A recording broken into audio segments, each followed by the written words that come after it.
пизда, блядь. 40 човека, помня как ни заградиха. 8 бяхме, тима от нас, кет се запалиха. Ножове прави, всеки от качалки. Ние в ръцете носиме само бухалки. Белези по нас останаха спомени също.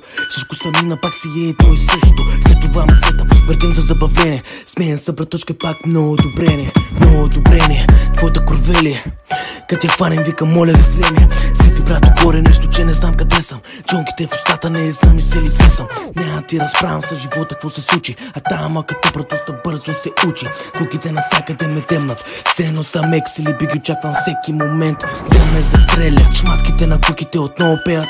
На фристайл байки им трудно да ме разсеят. Какво става, брат? Да влизам, ли? Хубава ще, брата. Да, посилен съм сега.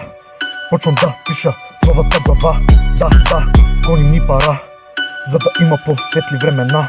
Да, това съм аз сега. Много по-различен в тези лоши времена. Да, играя се с дявола. Иска да вземе моята душа. Да, оставен бях в тъмнина. Издрапах и ме чака само светлина.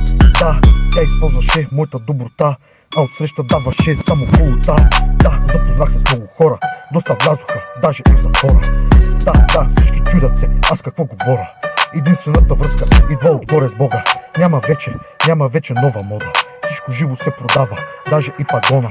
Навита за ебане, само за бомбона. Ей, аз съм на квартала Фараона. Батко много ми е тежък, фола. Изкачам с Марсел шампиона. Изчукахме и курвата на полигона. Искам да и пея, докато ми танцува гола. Брат ми, ела да ти сменим пола. Ние сме най-гадната порода. Братко, превземаме ли с нашия си флоу?